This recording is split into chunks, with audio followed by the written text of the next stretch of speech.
Hello friends, welcome to my YouTube channel. आज के video में हम सिले हुए सूट का नाप इंची टेप से लेकर उसी के नाप से दूसरे सूट की कटिंग करेंगे। तो यहाँ पर देखिए हमारे पास ये सिली हुई कुर्ती है जो कि हमारे पास नाप के लिए आई है। इसे हम आज इंची टेप की हेल्प से नापेंगे और इसी नाप से हम दूसरी कुर्ती की कटिंग करेंगे। तो आप वीडियो को एंड तक जरूर देखिएगा। इससे पहले भी मैंने आपके साथ सिले हुए सूट के नाप से कटिंग का वीडियो शेयर किया था, लेकिन उसमें हमने इंची टेप का यूज़ नहीं लिया था। इसमें हम इंची टेप की हेल्प से इसका कटिंग करेंगे। तो सबसे पहले देखिए हमें कुर्ती की लेंथ नापनी होगी। तो यहाँ पर ऊपर जो शोल्डर की सिलाई लगा रखी है गले के एक साइड में, उसके सेंटर से हमें कुर्ती की लेंथ नापनी है। यहाँ पर 26 इंच की है। ठीक है, तो इसे आप नोट कर लीजिए, कॉपी में लिख लीजिए साइड में। अब हम चेस्ट का साइज नापेंगे। तो देखिए आर्म होल से नीचे 2 इंच नीचे तक हमें नापना है। बराबर आर्म होल पर नहीं, यहाँ 2 इंच नीचे से। ठीक है, यहाँ पर है 21 यानी कि 42 इंच है यहाँ पर कुर्ती के चेस्ट का साइज। कमर भी नाप लीजिए। कमर है 20.5 यानी कि 41 इंच की है। ठीक है, ये तो लंबाई और चौड़ाई का हो गया। इसे तो हम आसानी से नाप सकते हैं। अब देखिए हमें गले की लेंथ किस तरीके से नापनी है और शोल्डर्स की। देखिए यहाँ पर शोल्डर से लगभग 17 इंच के, ये बने बनाए 17 इंच के। तो हम जब कटिंग करेंगे तो 1 इंच कम करेंगे, क्योंकि जब सिलाई लगाते हैं और तिरछी कटिंग करते हैं तो वो 1 इंच अपने आप ही बढ़ जाते हैं। तो हम शोल्डर से वो 8 इंच के यानी कि 16 इंच के ही कट करेंगे। तो चलिए अब हम कटिंग स्टार्ट करते हैं। सबसे पहले देखिए हम कपड़े को एकदम सीधा कर लेंगे शुरुआत में और डबल फोल्ड कर लेंगे। कपड़ा शुरुआत में एकदम सीधा होना चाहिए, बिल्कुल भी इसमें बेलन ना पड़े, इस बात का आपको ध्यान रखना है। फिर कपड़े का पन्ना नापना है कि इसमें चेस्ट का साइज बराबर आएगा या नहीं आएगा। देखिए हमें 42 इंच यानी कि 21 इंच की तो कुर्ती बनी बनाई रखनी है। तो हम 21 इंच में 2 से 2.5 इंच और प्लस कर देंगे एक्स्ट्रा मार्जिन के लिए। तो हमें टोटल जो है कुर्ती की चौड़ाई 23 इंच की चाहिए होगी डबल में। तो यहाँ पर कपड़े का जो पन्ना है वो 23 इंच का नहीं है, 23 इंच का। तो हम क्या करेंगे, कुर्ती को डबल निकालेंगे। कुर्ती की लेंथ हमने नापी थी, वो आई थी 26 इंच की। आधा इंच हमें इसमें मार्जिन का ऐड करना होगा, क्योंकि शोल्डर्स पर सिलाई जाती है और नीचे के चाक में तो क्या है, मगजी वापस आ जाती है, तो लंबाई बराबर रहती है। इसलिए हम सिर्फ आधा इंच ही प्लस करेंगे। तो यहाँ पर हमने 26.5 इंच पर निशान लगाना है और कपड़े को ऊपर की ओर फोल्ड कर देना है। ध्यान रखिएगा 2-3 जगह से नाप लीजिएगा, बिल्कुल भी छोटा बड़ा ना रहे और इसमें कोई भी सलवटें ना रहे। फिर से नाप लीजिए 26.5 है या नहीं। आप अपनी कुर्ती के अकॉर्डिंग लंबाई रखिएगा। अब इसे हम इस तरफ से कट कर लेंगे। हमेशा हम दूसरी तरफ से कट करते हैं, क्योंकि सिंगल पार्टी निकालना होता है। यहाँ पर हमें कुर्ती डबल निकालनी होगी, इसलिए इस तरफ से कट करेंगे। कोई भी हेल्थी साइज का कुर्ती हो, हैवी साइज का, तो आप इस तरीके से कटिंग कर सकते हो डबल कुर्ती निकाल के। अब पूरे कपड़े को हमें वापस से सीधा करना होगा। अब हम कुर्ती की चौड़ाई निकालेंगे। तो उस कपड़े को पूरा सीधा करते हुए दोनों कोने मिला लीजिए और कपड़े को इस तरीके से डबल फोल्ड कर दीजिए। ठीक है, अब हम कपड़े को ऊपर की ओर फोल्ड करेंगे।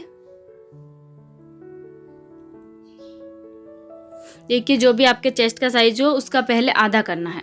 जिसकी यहाँ पर 42 इंच है तो हमने 21 इंच किया, उसका आधा हो गया। उसके अंदर हमें 2 से 2.5 इंच एक्स्ट्रा मार्जिन का प्लस करना है। तो यहाँ पर हम कुर्ती की जो चौड़ाई है वो लगभग 23 इंच की लेंगे। तो यहाँ पर हमने कपड़े को 4 बार फोल्ड करा है, तो चौथा हिस्सा लेंगे उसका चेस्ट के साइज का और मार्जिन का ऐड करने के बाद। तो यहाँ पर हम 11.5 इंच रखेंगे तो 23 इंच हो जाएगा। 2 इंच तो हमें प्लस करना ही होगा मार्जिन के लिए। चाहो तो 2.5 इंच कर सकते हो, लेकिन 2 से कम होगा तो फिटिंग सही से नहीं रहेगी। 2-3 जगह से नाप लीजिएगा, बीच में से और दोनों साइड से, और किनारे भी बराबर रखिएगा, ध्यान रखते हुए कटिंग करनी है। ठीक है, ये हो गया 23 इंच कपड़ा।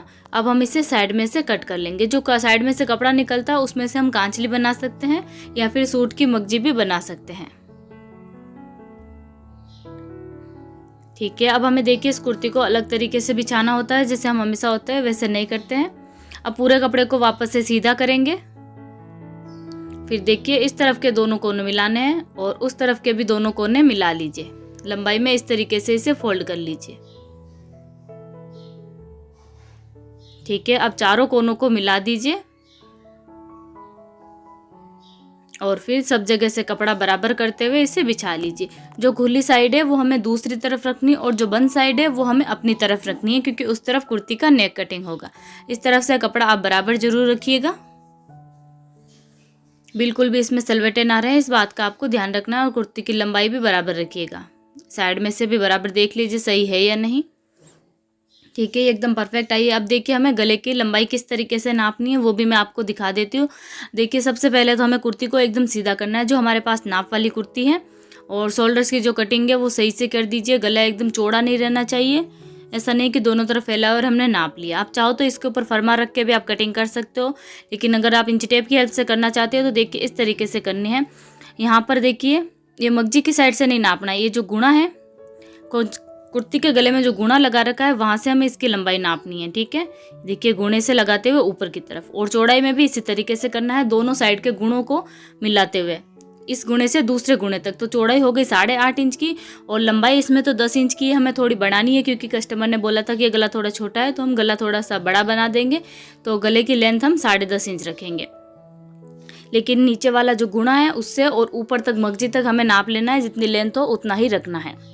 और चौड़ाई आई थी 8.5 इंच की, तो वो हम बराबर 8.5 इंच ही रखेंगे। तो यहाँ पर पहले लंबाई और चौड़ाई का निशान लगा लीजिए और यहाँ से 3 इंच ऊपर तक इस लाइन को बढ़ा दीजिए। अगर आप इस तरीके से इंची टेप से नहीं माप रहे हो तो आप क्या करो, एक फरमा लेके गले पर रख के देख सकते हो, गुणे की लाइन है उसके बराबर तक जो गला है वो आप कटिंग कर सकते हो फरमा बना के। ठीक है, ऊपर से हमने गले की चौड़ाई 1.5 इंच रखी है। अब बीच वाले पॉइंट को ऊपर वाले पॉइंट से और बीच वाले पॉइंट को नीचे वाले पॉइंट से मिला देंगे। ये तो हो गई लंबाई और चौड़ाई का शेप मार के हमें इतनी चौड़ाई और लंबाई करनी है। अब यहाँ पर आधा इंच से थोड़ा सा कम कपड़ा लेते हुए इसमें देखिए इस तरीके से गोलाई दे दीजिए। ये जो हमने निशान लगाया था यहाँ बीच में, ये कोई कोना रखने के लिए नहीं बनाना है, बस हमें ध्यान रखना है कि इतनी हमें चौड़ाई रखनी है। ठीक है, तो यहाँ पर कोई कोना ना बनाए, इस बात का आपको ध्यान रखना है। और नीचे की तरफ 1 इंच पर लेते हुए हम गोलाई दे देंगे कुछ इस तरीके से। देखिए नीचे की साइड भी हमने हल्की सी गोलाई रखी है। कई बार क्या करते हैं एकदम सीधी लाइन बना देते तो वो गला एकदम सही नहीं बनता है, ऐसा लगता है हमने स्क्वायर गला बना दिया। तो आपको ध्यान रखना है और आराम से कटिंग करनी है। गले की कटिंग करते वक्त कैंची को थोड़ा थोड़ा खींचना है, खोलना है। अगर ज़्यादा लंबी दूरी में कटिंग करोगे तो गले का जो शेप है वो सही से नहीं आएगा, उसमें कोने बन जाएंगे। और कुर्ती के बैक पार्ट में भी आधा इंच पर गोलाई करते हुए सेंटर मार्क बना दीजिए। ठीक है, इस तरीके से गले की कटिंग तो हो गई। अब हम तीरे का यानी कि शोल्डर्स की चौड़ाई का निशान लगाएंगे। मैंने बोला था कि हमें 8 इंच के रखने हैं, यहाँ पर 17 इंच के बने बनाए हैं तो हमें 8 इंच के ही कट करने होंगे। 1 इंच हम कम करते हैं क्योंकि यहाँ पर देखिए आधा इंच इस तरीके से हमें तिरछा कट भी लगाना होगा। कुर्ती की आधी जो ऊपर से चौड़ाई आधी दूरी में ही लगाइएगा। अब ये जो हमने 1 इंच या 1.25 इंच आधा इंच निशान लगाया, इससे नीचे की तरफ हमें आर्मोल नापने होंगे। अब देखिए जो सिली हुई कुर्ती है उसे साइड में रख लीजिए, या फिर उसकी कुर्ती के जो चाक है उसे इंची टेप से नाप के यहाँ पर निशान लगाते हुए आधा इंच अंदर की तरफ लेते हुए कटिंग कर दीजिए। यानी कि जितनी सिली हुई कुर्ती की चाक है उतने पर ही इसमें निशान लगा दीजिए। ठीक है, अब आर्मोल की कटिंग करने के लिए देखिए थोड़ी सी कुर्ती को ऊपर की तरफ सरकाना है और आर्मोल की जो गुणे की पट्टी है वहाँ पर हमें आर्मोल की लंबाई का निशान लगाना है। ये देखिए यहाँ पर मगजी पर नहीं, गुणे की जो पट्टी है वहाँ पर आर्मोल। देखिए पहले तो हम चाक की कटिंग कर लेंगे, उसके बाद कुर्ती को थोड़ा सा 1 इंच ऊपर की तरफ सरकाना है, उसके बाद आर्मोल की कटिंग करनी है। क्योंकि बीच में गोलाई रहती है कुर्ती में और सिलाई में जाता है तो कपड़ा खिंच जाता है, इसलिए हमें थोड़ा सा ऊपर की तरफ लेते हुए फिर आर्मोल ड्रॉ करने होंगे। देखिए आर्मोल ड्रॉ करते वक्त देखिए मैंने जिस हिसाब से शेप दिया उसी हिसाब से आप दीजिएगा। यहाँ पर गोलाई देंगे और एकदम से यहाँ पर कपड़ा बराबर नहीं करेंगे, धीरे धीरे यहाँ पर इस तरीके से गोलाई देते हुए हम आर्मोल को शेप देंगे। ठीक है, अब देखिए जो हमने लाइन बना रखी है ऊपर उससे 5.5 इंच नीचे हम एक और निशान लगाएंगे फ्रंट के आर्मोल की कटिंग के लिए, और यहाँ पर लगभग 1.5 इंच अंदर की तरफ एक आर्मोल और ड्रॉ करेंगे। इतना कपड़ा हमारा मार्जिंग में जाएगा तो इस पर हमें बिल्कुल भी कटिंग नहीं करना। इससे आगे हमें एक और आर्मोल ड्रॉ करते जाना है। बीच में जो हमने 5.5 इंच पर निशान लगाया था वहाँ पर ज़्यादा गोलाई देंगे और ऊपर और नीचे दोनों साइड थोड़ा थोड़ा कपड़ा लेंगे, यानी कि एकदम से ऐसे गोलाई देंगे तो ऐसे लगेगा जैसे हमने कोना बना दिया। इसलिए धीरे धीरे थोड़ा थोड़ा कपड़ा करते हुए हमें आर्मोल ड्रॉ करना होगा।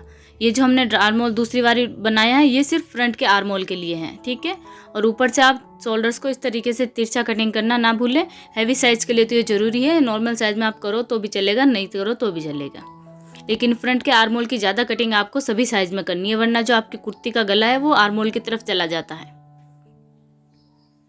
ठीक है, ये हमारी कुर्ती की पूरी कटिंग हो गई है अच्छे से। अब देखिए शोल्डर्स हम नाप लेते हैं। ऊपर आधा इंच कपड़ा मार्जिंग में जाएगा और इधर एक तरफ इधर भी 1 से 1.5 इंच कपड़ा मार्जिंग में जाएगा। ये देखिए एकदम बराबर हो रहा है। गुणे की पट्टी बराबर मिलनी चाहिए। पीछे का जो शेप है वो भी आप नाप लीजिएगा और फ्रंट के आर्मोल देखिए नाप लीजिए यहाँ से 5.5 इंच पर निशान लगाया था वहाँ से। तो गूणे की पट्टी इस तरफ की और इस तरफ की दोनों बराबर होनी चाहिए, इतना हमें कटिंग करना है फ्रंट का आर्म होल। तो भी ये एकदम परफेक्ट कट हुआ है। आप चाहो तो इंची टेप से नाप के भी कटिंग कर सकते हो, वरना अंदाजे से 1 से 1.5 इंच ले सकते हो। देखिए मैं आपको इसे खोल कर दिखा देती हूँ। अगर आपको वीडियो अच्छा लगे तो लाइक ज़रूर करना, चैनल को सब्सक्राइब करना ना भूलें।